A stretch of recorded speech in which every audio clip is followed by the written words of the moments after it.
Hola, ¿qué tal? Bienvenidas y bienvenidos al aire, una nueva edición de Impacto Económico, información monetaria en la pantalla de Telesur. Les saluda Luis de Jesús. Iniciamos de inmediato revisando las noticias más importantes por los próximos 30 minutos. Paraguay recibe la visita de los líderes de Turquía y Japón tras el fin de la cumbre del G20. Ankara y Tokio firmaron con Asunción varios acuerdos en varias materias. En breve le contamos. China y Estados Unidos se toman un alto en su guerra económica. En medio de la cumbre del G20, ambos países acuerdan no imponer nuevas sanciones comenzando el próximo año. En Economía 360 hablamos de esto. Y también el análisis hoy en nuestro expediente económico. Argentina mira hacia China en busca de respaldo económico para hacer frente a su crisis económica, desatada, como saben, por su deuda con el FMI.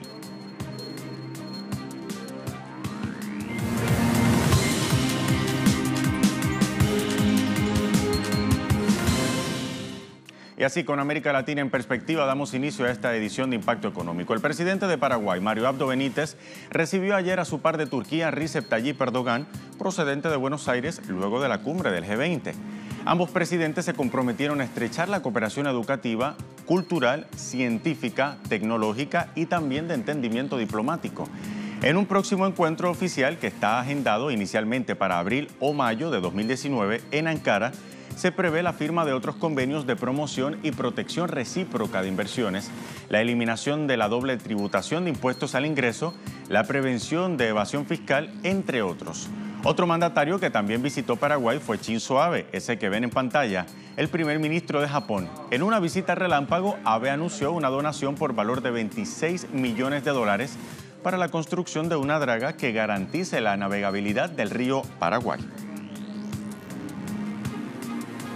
Y hablando de la cumbre del G20, le contamos que tenemos que decir que esta finalizó el sábado otro capítulo más con muchas reuniones bilaterales y un documento final con algunas coincidencias, pero también lentos avances en temas cruciales. De hecho, en el documento final logrado en Argentina no se condenó por primera vez el proteccionismo, pero sí hubo consensos en la necesidad de reestructurar la Organización Mundial del Comercio. Otro de los puntos cruciales fue la falta de acuerdo sobre el cambio climático, donde Estados Unidos de nuevo se puso al margen del Acuerdo de París. Sin embargo, lo más importante de la cita en Buenos Aires fue la tregua alcanzada entre Donald Trump y Xi Jinping, que suspende por 90 días la imposición de nuevos aranceles comerciales y que profundizaremos más adelante en nuestro bloque de Economía 360. Entre tanto, las relaciones bilaterales que más llamaron la atención de los medios fue el encuentro entre el presidente Mauricio Macri y su homólogo ruso, Vladimir Putin, en Casa Rosada al término de la cumbre. En concreto, los dos líderes expresaron su esperanza de que los nuevos acuerdos bilaterales que cubren aspectos como la cooperación energética y agrícola hagan que el valor del comercio bilateral entre Argentina y Rusia supere los $1.000 millones, una cifra que de hecho aumentó al 26% en comparación con los $890 millones del año pasado, 2017, según las declaraciones del propio presidente ruso.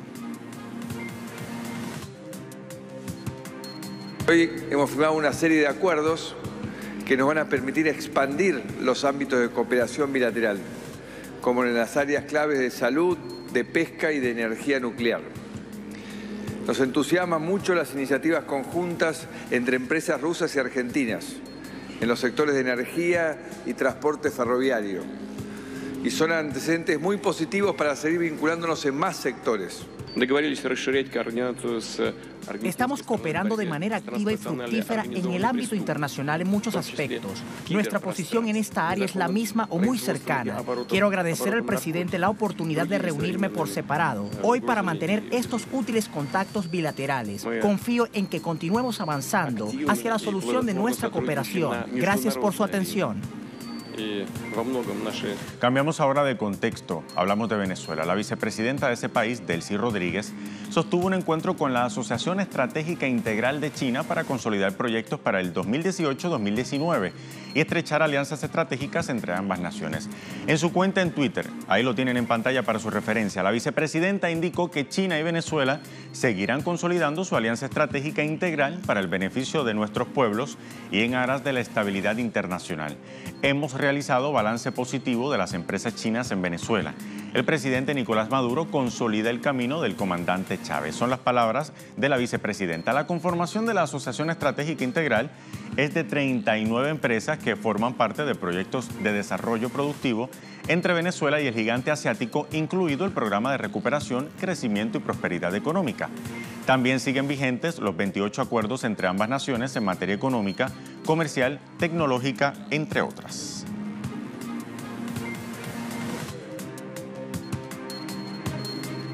Y mire, vamos ahora a México. Finalmente, este sábado, el presidente electo Andrés Manuel López Obrador tomó posesión del cargo con el compromiso de transformar México, acabar con la corrupción y hacer los cambios económicos que sean necesarios para que su país retome las sendas del crecimiento. De Peña Nieto, AMLO recibe nada menos que un país con la mitad de la población en pobreza. Ahora vamos a ver la herencia que recibe AMLO de Enrique Peña Nieto.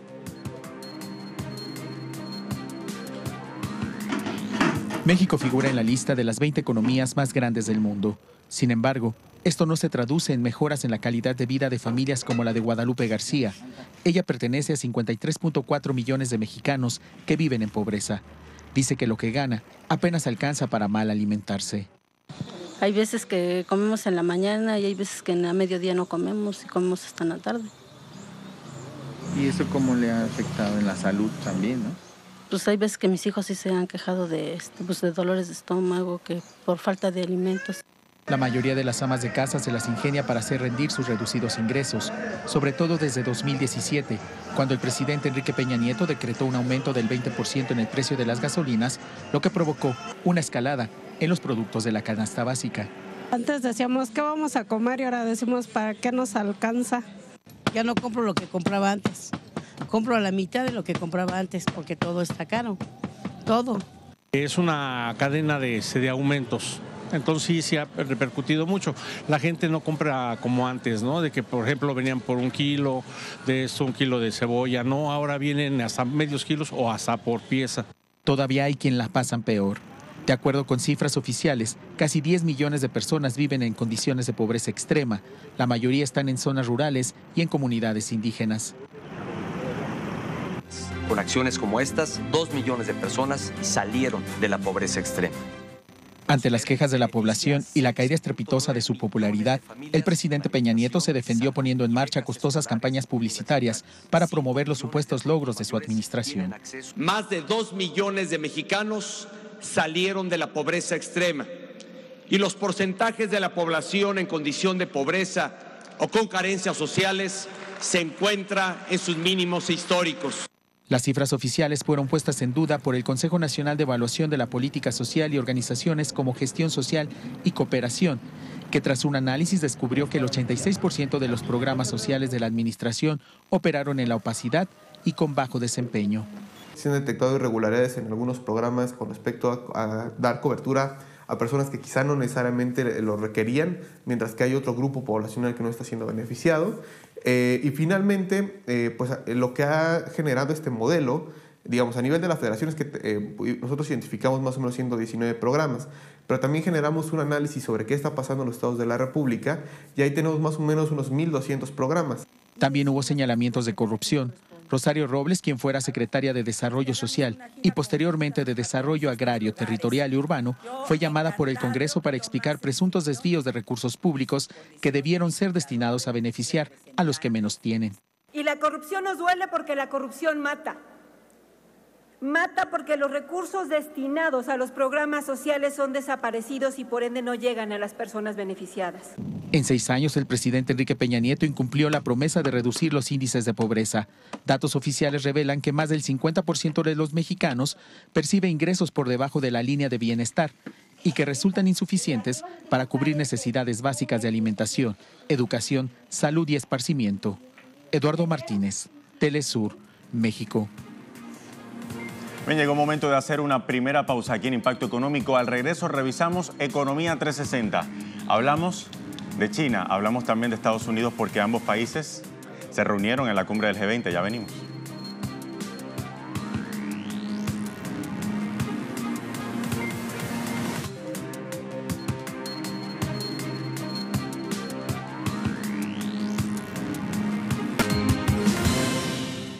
Ya estamos de vuelta aquí en Impacto Económico. Ahora hablamos de Economía 360. Lo más esperado de la cumbre del G20, el mundo tiembla ante la tregua de China y Estados Unidos a la guerra comercial, así como lo oye, una tregua. El presidente de China, Xi Jinping, destacó que es muy normal, según dijo en sus palabras, que los dos países no estén de acuerdo con respecto a la economía y al comercio, pero la clave es el beneficio mutuo. Por lo tanto, ambos países llegaron al consenso de no imponer nuevas tarifas adicionales a partir del 1 de enero de este año que comienza 2019. El gigante asiático trabajará para abrir su mercado, expandir las importaciones y la resolución de problemas económicos y comerciales. Junto a su homólogo Donald Trump, hizo un llamado a realizar esfuerzos en conjunto para que las relaciones económicas y bilaterales vuelvan al camino correcto y logren cooperaciones para acuerdos que beneficien a ambas naciones y también al mundo. Y con el argumento de enfocarse en el negocio del gas, Qatar anunció que pondrá fin a su membresía de 6 décadas en la Organización de Países Exportadores de Petróleo. La medida se hará efectiva a partir de enero 2019. Veamos la siguiente historia. El ministro de Energía de Qatar, Saad Sherida Al-Kabi, anunció este lunes la decisión de su país de retirar su formulario de la membresía de la OPEP, la cual ostenta el país árabe desde 1961. Una medida que asegura no responde a una decisión política, ni mucho menos relacionada con desacuerdos con otros miembros de la OPEP, sino que se trata de una decisión técnica, promovida por el deseo de fortalecer la posición de Qatar como un proveedor de energía confiable en el mundo, y también basada en los volúmenes de producción de petróleo qatarí, que el año pasado era del 1,85%. Creo que es ineficiente centrarse en algo que no es nuestro negocio principal y algo que no nos beneficiará a largo plazo. Por lo tanto, para que podamos dedicar esfuerzos, recursos y tiempo a una organización en la que nos consideramos un participante pequeño, no tenemos verdaderas intenciones de continuar en una organización donde prácticamente no nos funciona. Si bien Qatar es uno de los productores de petróleo más pequeños de la OPEP, especialmente en comparación con los líderes de facto de Arabia Saudita, es uno de los mayores productores de gas natural licuado del mundo, con cerca de 128.645 millones de metros cúbicos por año. Según datos de la organización, pretenden aumentar su producción de 77 a 110 millones de toneladas por año. Anteriormente, Qatar ya había anunciado sus planes de lanzamiento de 4 nuevas líneas de producción del gas natural licuado hasta el 2024, al tiempo que el país árabe recordó que continuaría cumpliendo con todos los acuerdos internacionales suscritos en materia de hidrocarburos, una decisión precedida por un aumento de los precios del petróleo que estaban subiendo después de que Rusia y Arabia Saudita decidieran extender su acuerdo sobre el control de la producción de crudo, de la tregua comercial entre Estados Unidos y China, y en medio de las expectativas generadas esta semana, cuando el jueves y viernes en Viena, Austria, se celebre una reunión ministerial de la OPEP sobre el tema de la reducción de la producción de petróleo. En otro tema, por tercera semana consecutiva continúan en Francia las protestas antigubernamentales del movimiento Chalecos Amarillos.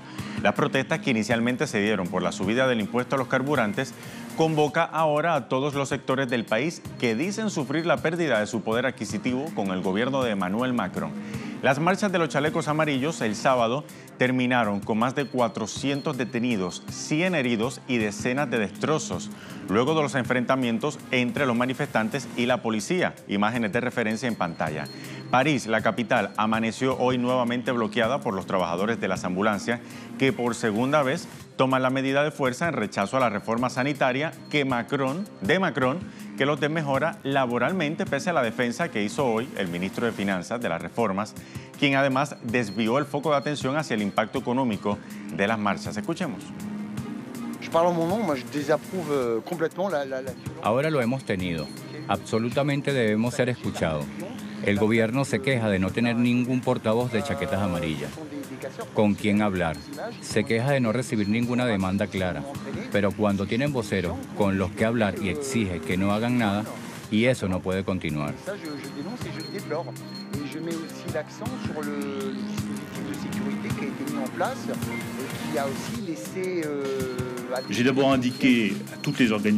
La semana pasada les dije que el impacto en la economía francesa era grave.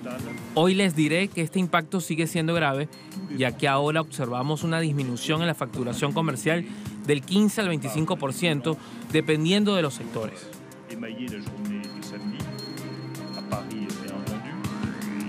Y mire, justo cuando en Polonia se celebra la 24ª conferencia de la ONU sobre la crisis climática, el Banco Mundial anunció una inversión adicional en la lucha contra el cambio climático.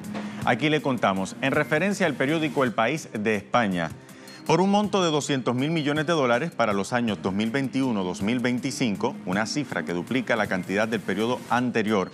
El organismo con sede en Washington detalló que este programa, cuyo anuncio coincidió con el inicio de la Cumbre del Clima de Polonia, pretende reconocer el impacto del cambio climático en la vida de las personas, especialmente los países más pobres del mundo y en desarrollo.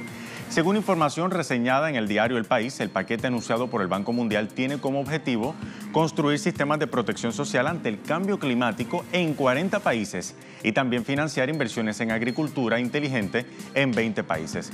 De igual forma, pretende ayudar a 100 ciudades para que logren una planificación urbana sostenible y baja en emisiones de carbono y un desarrollo orientado al tránsito, entre otras iniciativas. Momento de ir a una segunda pausa aquí en Impacto Económico. Al regreso le contamos, en nuestro expediente económico hablamos de Argentina, hablamos de China y de las relaciones bilaterales que ambos países firmaron durante la cumbre del G20. Ya venimos.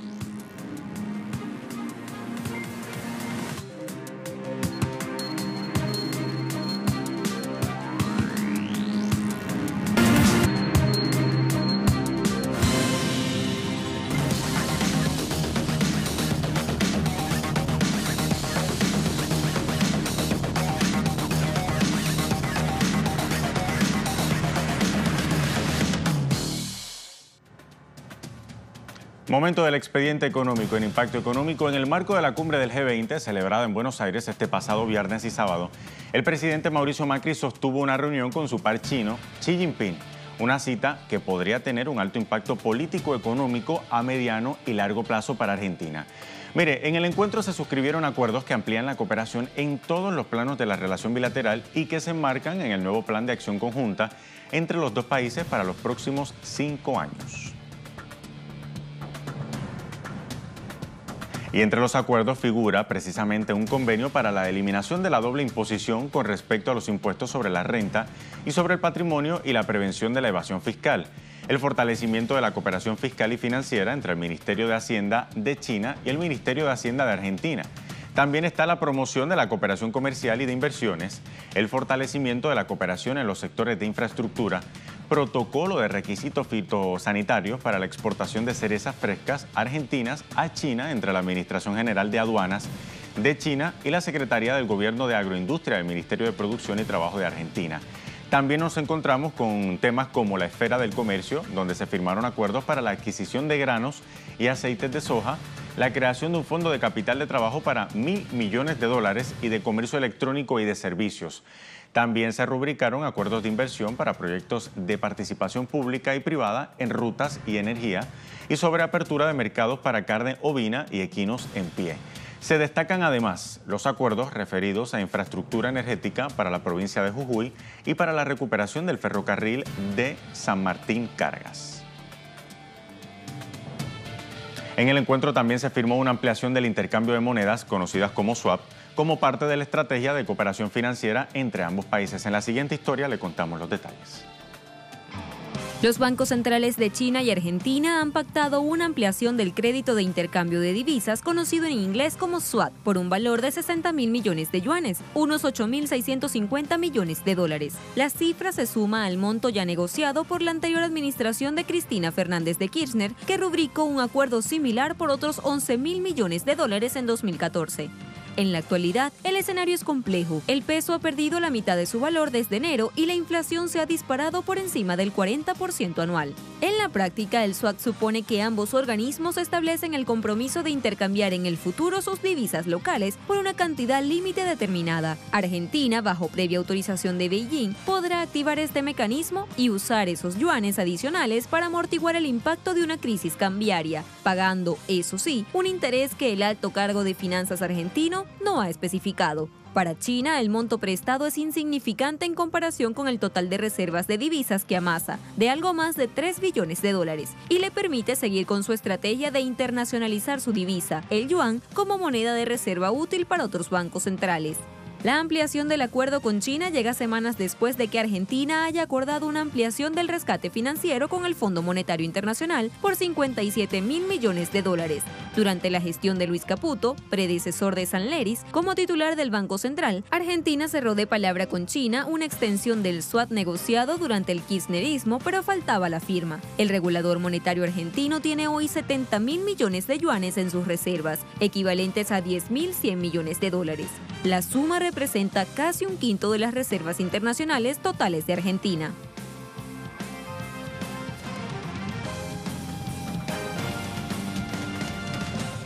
Y bien es claro que Argentina sigue desesperada buscando divisas para suministrar a los acreedores de la deuda que ellos mismos han generado. Primero fueron los fondos de inversión privados los que prestaron, luego el FMI, y ahora ya no es suficiente con el FMI y acuden a este mecanismo con China, que fue de hecho originado por el gobierno anterior. A pesar de eso, nuevamente el peso ha sufrido una fuerte depreciación en estos días. El costo de la crisis cambiaria ha sido muy alto para el país suramericano. En julio pasado, antes del pico de la crisis, el Banco Central atesoraba 61.300 millones de dólares. En el camino quedaron más de 6.800 millones de dólares, una cifra que alcanza toda su dimensión cuando se tiene en cuenta que está amortiguada por 2 desembolsos del Fondo Monetario Internacional por más de 20.000 millones de dólares. De modo que los yuanes chinos llegan ahora para dar músculo al Banco Central en la batalla contra la depreciación del peso y su cara más visible, la inflación, que se ha disparado por encima del 40% anual. La subida de los precios es sin duda el desafío más grande que enfrenta Macri cuando falta menos de un año para las elecciones que definirán su reelección. El gobierno se ha comprometido ante el FMI a no emitir moneda para sacar de pesos argentinos la plaza local y neutralizar los excedentes que puedan ir a la compra de dólares. La estrategia se completa con la emisión de bonos del Estado en pesos llamados LELIQ a una tasa de interés de hasta 75%. Pero los daños colaterales de la reducción de la masa monetaria y tasas por las nubes tienen un impacto recesivo que ya no deja de sentirse en la calle. En octubre pasado, la actividad industrial cayó 11,5% interanual. El desempleo subió en el segundo trimestre hasta el 9,6%, la tasa más alta en 12 años. Y el PIB caerá en 2018 por encima del 2% al cierre de diciembre.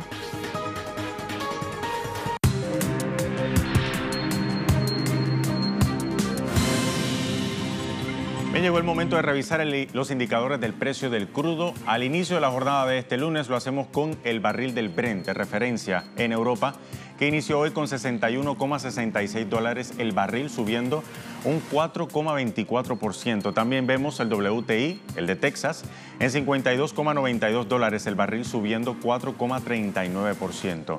Como último, tenemos la cesta venezolana promedio la semana en 372,36 yuanes el barril, perdiendo así 32,71 yuanes.